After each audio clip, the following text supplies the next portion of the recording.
Let's jump right into this explainer on the Ford Pinto. Now, this isn't just a story about a vintage car, right? It's actually the story of America's biggest safety controversy and a watershed moment that literally changed engineering ethics forever. It's kind of hard to imagine today, but back in 1971, this car was seen as an absolute marvel. It was a massive, celebrated success. Yet, if you look at it now, it's remembered as America's biggest corporate safety controversy. So, how on earth does a total consumer hero turn into an industry villain? Well, the whole thing kicks off with the crazy intense pressure of the late 1960s. Picture this. It's the late 1960s, and American car companies are stuck in this desperate, high-stakes race. The whole automotive landscape was shifting right under their feet, and all the major manufacturers were suddenly scrambling, just trying to figure out how to build smaller, way more affordable vehicles. The big American manufacturers were basically hitting the panic button. They absolutely needed a compact car to fight back against growing foreign competition. These foreign models were cheaper, they were smaller, and suddenly they were just everywhere. To hold on to their market dominance, American companies had to answer back, and they had to do it fast. And that brings us to their big solution in 1971, the Ford Pinto. It checked every single box the market was asking for. It was incredibly inexpensive and highly fuel efficient. Because of that, the idea spread like wildfire. It became a massive bestseller, attracting hundreds of thousands of eager buyers all across the United States. To executives and everyday drivers alike, it just looked like the absolute perfect compact car. But underneath all that massive popularity, there was a fatal flaw. The vehicle's fuel tank had been placed dangerously close to the rear bumper. And look, this wasn't just some quirky design choice. It was practically a ticking time bomb just waiting to be triggered by normal, everyday driving. Let's walk through exactly how this horrifying chain reaction played out. First, you have a rear-end collision, and we're talking even a low-speed fender bender here. Second, because of that bumper placement, the fuel tank gets crushed. Third, the gasoline leaks out. And fourth, the fuel ignites. Just like that, a totally minor traffic annoyance instantly transforms into a devastating fire.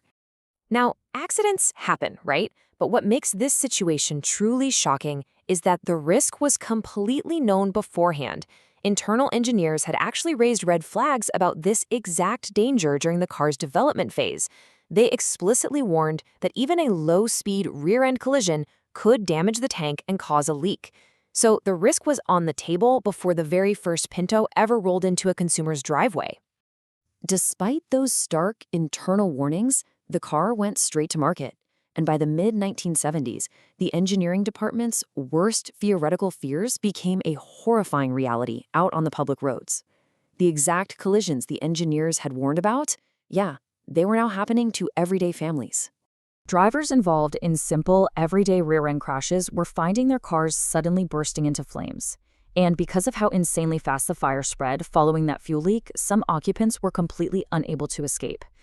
What should have been a super minor insurance claim was turning into a deadly trap. It's just devastating. When we trace this whole thing on a timeline, the escalation is just incredibly rapid. You go from this really rushed development phase in the late 60s to launching a massive bestseller in 1971, right into a complete nightmare of horrifying accidents and lawsuits by the mid-70s, culminating in a nationwide mass recall by the late 70s. As these incidents kept piling up across the country, a huge pushback naturally began. You had journalists, consumer safety advocates, and government investigators all digging deep into the controversy, and they started connecting the dots, linking those terrifying accidents on the road directly back to the internal decisions made during development. The spotlight had officially shifted off the highway and right onto the corporate offices. All this investigative momentum led straight into the courtroom. Heartbroken families presented their evidence, and their argument was crystal clear and devastating. They argued that the company actually knew about the deadly design problem long before the car ever went on sale. They weren't just saying the car was flawed, they were arguing that the flaw was a calculated business risk. As you can imagine, the public outrage was immediate, and it was explosive. Everywhere, people were asking one really chilling question. Should companies ever place profits ahead of public safety? It sparked this massive national conversation about the value of human life versus the corporate bottom line. The whole thing exploded into one of the biggest corporate scandals in American automotive history. The intense pressure from the public, the courts, and the press was just undeniable. Ultimately, it forced massive, systemic changes, fundamentally altering the entire automotive industry forever. Look at the sheer scale of this number, over 1 million. That's how many Pinto cars Ford eventually had to recall nationwide just to install basic safety improvements. To put that into perspective, the logistical nightmare of retrofitting over 1 million vehicles shows you exactly how severe this oversight really was. The auto industry was basically fractured into a clear before and after. In the pre-Pinto era, the obsession was totally on speed to market and aggressive cost cutting. But post-Pinto, everything changed. Manufacturers permanently shifted their focus to prioritize crash testing, fuel system protection, and passenger safety over everything else. And the ripple effects went all the way up to the federal level. Because of this scandal, government safety regulations became significantly stricter. We're talking way higher standards that automakers had to meet before any new vehicle could even be sold. Today, this case remains one of the most widely studied pillars of engineering ethics and corporate responsibility. So what's the ultimate takeaway from this whole saga? Well, it serves as this permanent, powerful reminder. Protecting human lives must always come before speed, cost, or profit. Moving a fuel tank a few inches? That shouldn't just be a financial equation. It's quite literally a life or death decision. I'm going to leave you with this final thought to ponder the very next time you get behind the wheel. Just look around at your dashboard, your bumpers, all your safety systems.